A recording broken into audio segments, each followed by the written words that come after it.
श्री शिवाय नमस्तुभ्यम। आज की कथा में आज 5वें दिन की धमतरी छत्तीसगढ़ की आखिरी दिन की कथा में गुरुजी ने शुरुआत कुछ इस प्रकार करी। गुरुजी ने कहा, जैसे पाषाण में शिव है वैसे ही जन्म लेने वाले हर इंसान में, हर पशु में, हर इसमें शिव है।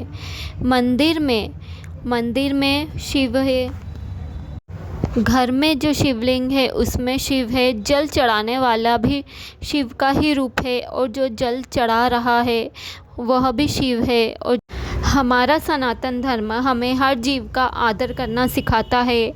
इसलिए हमारे सनातन धर्म में चूहे की भी पूजा होती है तो शेर की भी पूजा होती है। हमारे सनातन धर्म में अगर एक चींटी भी मर जाए तो हमें लगता है कि बहुत बड़ा पाप हो गया है। हर जीव का आदर करना सिखाता है हमारा सनातन धर्म, हत्या करना नहीं सिखाता। जिस दिन हम जल चढ़ाने भी नहीं गए लेकिन केवल मन में इतना ही आ गया कि हाँ, हमें जल चढ़ाना है, तो उस दिन शिव भी हमें मंदिर तक बुला लेगा। और शिव ने भी सोच लिया कि हमारा दुख मिटाना है। इसलिए चींटी जो है वह बालू रेत का कण नहीं उठाएगी। चींटी है जो कंकड़ पत्थर नहीं उठाएगी। चींटी अगर कुछ उठाएगी तो केवल एक शक्कर का कण ही उठाएगी। उसी तरह हम भी ग्रहण करें तो अच्छा ही ग्रहण करें। कथा में वही पूछता है जिसे शिव बुलाता है और मंदिर भी वही पूछता है जिसे भोलेनाथ बुलाता है। इसके बाद गुरुजी ने पत्र पढ़े अंजू साहू जी का, जिनके गर्भाशय में 2 गठान हो गई थी। उन्होंने इलाज भी करवाया 2-3 जगह लेकिन कोई फ़ायदा नहीं हुआ था। डॉक्टर ने उन्हें बोला था ऑपरेशन करवाना पड़ेगा। फिर उन्होंने शंकर पर चढ़ाया हुआ जल पीना शुरू किया, सफ़ेद आंकड़े की जड़ का प्रयोग करना प्रारंभ किया। तो उन्हें 10 साल बाद 18/1/2024 को एक बच्चा हुआ और उसके बाद उनकी दोनों गठानों भी गल गई। यह थी शंकर के जल का चमत्कार। दूसरा पत्र पढ़ा ज्योति जी निर्मल जी का, जिनको भी 12 साल तक संतान नहीं हुई थी और बहुत कोशिश करने के बाद भी संतान नहीं हो रही थी। तो उन्होंने वही आंकड़े की जड़ का और पशुपति व्रत प्रयोग किया और उनके यहाँ फिर 31 तारीख को संतान हुई। इसके बाद चंपा मध्य प्रदेश से उन्होंने पत्र पढ़ा जिसमें 40 साल के बाद उन्हें संतान की प्राप्ति हो गई। गर्भाशय में सूजन थी इसलिए उन्हें संतान नहीं हो रही थी। तो उन्होंने भोलेनाथ का पशुपति व्रत किया और सफ़ेद आंकड़े की जड़ का प्रयोग करा, कथा सुनना आरंभ किया, जिसके कारण उन्हें 40 वर्ष के बाद संतान की प्राप्ति हुई। इसके बाद उन्होंने एक साहू जी का पत्र पढ़ा जिन्हें भी 14 साल के बाद संतान की प्राप्ति हुई, सफ़ेद आंकड़े की जड़ के प्रयोग से और पशुपतिनाथ के व्रत के प्रयोग से। इसके बाद गुरुजी ने अर्जुन का प्रसंग सुनाया कि एक बार वह कहीं घूम रहे थे। उन्होंने देखा कि पास 2 कुएं हैं। एक कुएं में पानी है और एक पास का कुआं खाली है, उसमें पानी नहीं है। उन्हें बहुत आश्चर्य हुआ।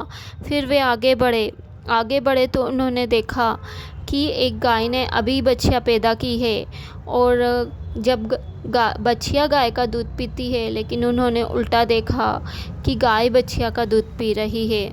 इसके बाद फिर आगे बढ़े तो उन्होंने देखा एक हाथी है जिसके 2 मुख है और वो दोनों मुखों से भोजन कर रहा है, फिर भी उसका पेट नहीं भरा रहा है। इसके बाद उन्होंने देखा कि एक बड़ा सा पत्थर पहाड़ पे से लुढ़कता हुआ आ रहा है। बड़े बड़े पेड़ हों उसके पत्थर के प्रभाव से गिर गए, लेकिन एक छोटा सा घास के तिनके से वह पत्थर रुक गया। तो अर्जुन बड़ा विस्मित हुआ। वो भगवान कृष्ण जी के पास पहुंचा। भगवान कृष्ण ने पूछा, क्या हुआ अर्जुन, तुम इतने विस्मित क्यों हो? अर्जुन ने उन्हें सारी बात बताई। तो कृष्ण जी ने बोला कि एक कुआं खाली है और एक कुआं भरा है। ये कलयुग का प्रभाव है। कलयुग में एक भाई के पास पैसा होगा और एक भाई के पास पैसा नहीं होगा, ये उसका दर्शन कराता है। उसके बाद अर्जुन ने बोला कि मैंने तो हमेशा देखा है कि बछिया गाय का दूध पीती है, लेकिन मैंने यहाँ उल्टा देखा कि गाय बच्चे का दूध पी रही है। तो फिर इस पर श्री कृष्ण ने बोला कि ये भी कलयुग का प्रभाव है। कलयुग में माता पिता अपने बच्चों को जन्म देंगे, बेटी को पालेंगे पोसेंगे पढ़ाएंगे लिखाएंगे और फिर उसी की कमाई का उपयोग करेंगे। उसके बाद अर्जुन ने कहा कि मैंने देखा कि हाथी है जिसके 2 मुख है, वो दोनों मुखों से खा रहा है, फिर भी उसका पेट नहीं भरा रहा। तो कृष्ण भगवान हंसे बोले कि कलयुग में ऐसा ही होगा, एक इंसान की 2-2 4-4 दुकानें होगी, लेकिन उसका कभी फिर भी उसकी कभी पूर्ति नहीं होगी। उसके बाद अर्जुन ने बोला कि एक बड़ा पत्थर जो पहाड़ पे से लुढ़क रहा था, वो उससे बड़े बड़े पेड़ गिर गए, लेकिन एक घास के तिनके ने उसे रोक लिया। तो इस पे श्री कृष्ण ने कहा कि कलयुग रूपी पत्थर जो लुढ़कता जाएगा, बड़े बड़े शास्त्रों को, धर्मों को गिराएगा, लेकिन एक शिव महापुराण रूपी जो छोटा सा तिनका है, वह उस पत्थर को रोकेगा, कलयुग रूपी पत्थर को रोकेगा। तो शिव महापुराण ने जो कलयुग रूपी पत्थर को रोक रखा है, जो घास का छोटा सा तिनका है, वो यही दर्शाता है कि कलयुग में शिवयुग आया है। फिर गुरुजी ने कहा कि जिसके द्वार पे, जिसके घर पे, जिसके मकान पर, जिसके गाड़ी पर, जिसके बंगले पर, व्यापार व्यवसाय की जगह पर श्री शिवाय नमस्तुभ्यम लिखा रहता है, वहाँ कलयुग का प्रवेश नहीं होता, वहाँ शिव का प्रवेश होता है। गीता प्रेस गोरखपुर की शिव महापुराण की विद्येश्वर संहिता में भी यही लिखा है कि श्री शिवाय नमस्तुभ्यम बोलने वाले का अगर मुख का दर्शन करो तो 1000 अश्वमेध के यज्ञों का पुण्यफल प्राप्त होता है। इसके बाद गुरुजी ने एक पत्र पढ़ा सोनी जी का, जो 45 साल की है और उन्हें चेस्ट का कैंसर हो गया था और डॉक्टरों ने उनको मना कर दिया था कि ये अब ठीक नहीं हो पाएगा, उनको बहुत कम समय बोला था। लेकिन जब उन्होंने किसी के कहने पर मंदिर जाना शुरू किया, पशुपति व्रत किया, भगवान का जल पीना शुरू किया, तो एक साल बीत गया, लेकिन भोलेनाथ की कृपा से सब कुछ ठीक है। इसके बाद गुरुजी ने कहा कि शिव महापुराण को बाँचने वाले तुमरुका जी है और शिव महापुराण को सुनने वाले स्वयं ईश्वर जी और गोरा जी है। जब दुनिया से हारो तब कुबेर भंडारी के पास पहुँचो एक लोटा जल चढ़ाने, उस जल में भी लेकिन छल नहीं होना चाहिए, तो हमारी भोलेनाथ जरूर सुनेगा। इसके बाद उन्होंने कहा कि 3 चीज़ें होती है, कलम, कसम और कदम। ये तीनों चीज़ें जब भी उठाना है तो दूसरों के भले के लिए ही उठाना है। कलम जब भी उठाना है तो उसमें हमें कुछ भी आड़ा टेढ़ा नहीं लिखना है, दूसरों की भलाई के लिए, समाज के भलाई के लिए, हमारे सनातन धर्म के लिए कलम उठानी है। और कसम खाना तो ये खाओ कि आज से मैं गोहत्या नहीं होने दूंगी। कसम खाना हो तो ये खाओ कि किसी भोली छोटी कन्या के साथ कोई बुरा काम कभी नहीं होने दूंगी। कसम खाना हो तो ये खाओ कि हमेशा सनातन धर्म को आगे बढ़ाएंगे। लेकिन कसम ऐसी मत खाओ कि मैं तो इस घर को छोड़ के जा रही हूँ, अब कभी नहीं आऊँगी, या फिर मैं कभी तुम्हारा कसम खाती मुँह नहीं देखूँगी। क्या फ़ायदा इसी कसम खाने से।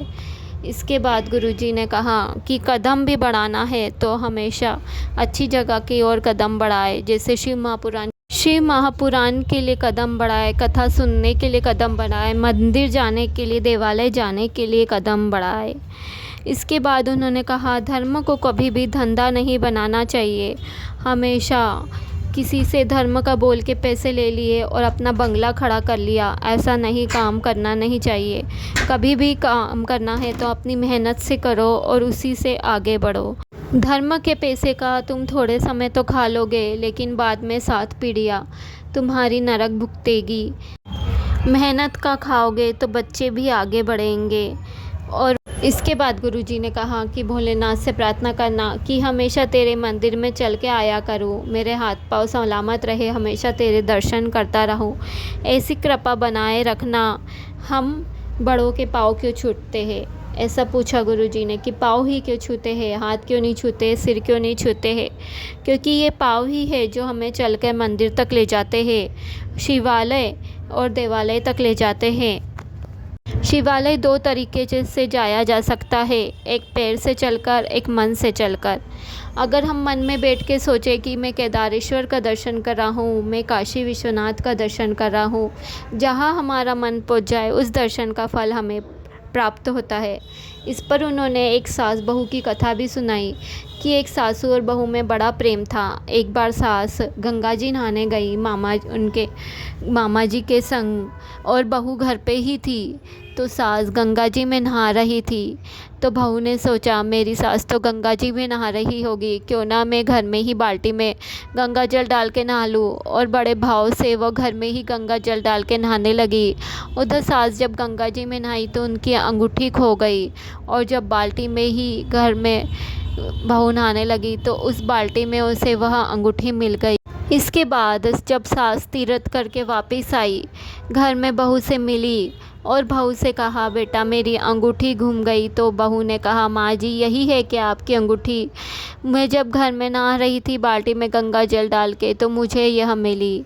इस कथा से यह सिद्ध होता है कि भगवान को जहाँ हम मन से दिल से याद कर ले भगवान वहीं उपस्थित हो जाते हैं। अगर हमें शिव महापुराण की कथा में जाना है, मंदिर जाना है, तो हम भीड़ बढ़ाने के लिए नहीं जाए। अगर हमारा मन है तो ही हम मंदिर जाए। ताजमहल देखने से, अगर हम कभी ताजमहल देखने जाते हैं तो हमारे मन में वो भाव उत्पन्न होता कि मैं भी अपनी पत्नी के लिए बनाऊं। लेकिन ताजमहल को देखने से काम जागेगा और वृंदावन में दर्शन करने से काम भागेगा। यही अंतर होता है देखने में और दर्शन करने में।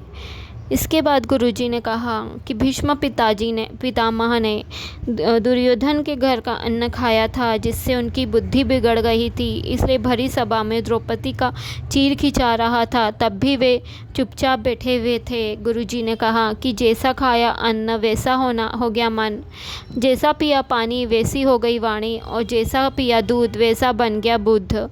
इसके बाद गुरुजी ने कहा कि जब समुद्र मंथन हुआ तो उसमें देवताओं और असुरों के बीच जो मंथन हुआ, यह हमें दर्शाते हैं कि हमें भी अपने विचारों का मंथन करना चाहिए। इसके बाद उन्होंने कर्ण की कथा सुनाई कि कर्ण ने केवल स्वर्ण का ही दान किया था।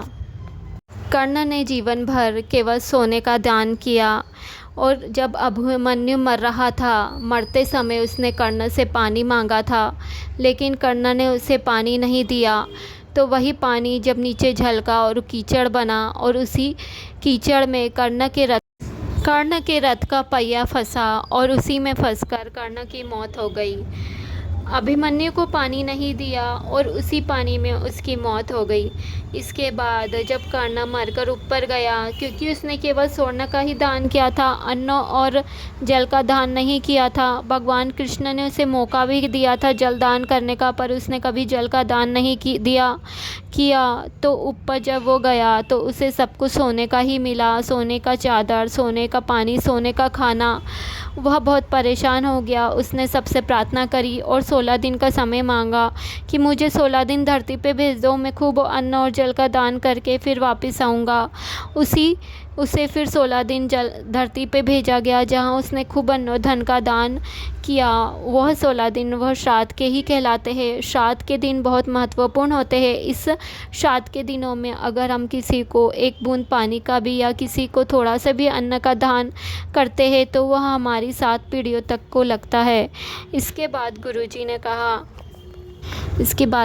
ने कहा कि जो काटाकुरी के लोगों को धन्यवाद किया, और उसके बाद उन्होंने बोला कि अब वह जहाँ पर कथा होंगे वहाँ पर एक अलग से व्यवस्था होएगी, पंडाल तक उन लोगों को लाने के लिए व्हील चेयर की व्यवस्था होएगी जो चल नहीं सकते हैं, थोड़े से विकलांग है, और आगे के जो बैरिकेड्स है वहाँ पर उन वृद्ध लोगों को बैठने के लिए जगह दी जाए जो चल के आ नहीं सकते तथा बैठ नहीं सकते हैं। इसके बाद उनकी अगली कथा 26 तारीख से शुरू होएगी नंदगांव में। अगर आपको मेरा यह वीडियो अच्छा लगा हो तो मेरे चैनल को सब्सक्राइब कीजिए और वीडियो को शेयर कीजिए। Thank you.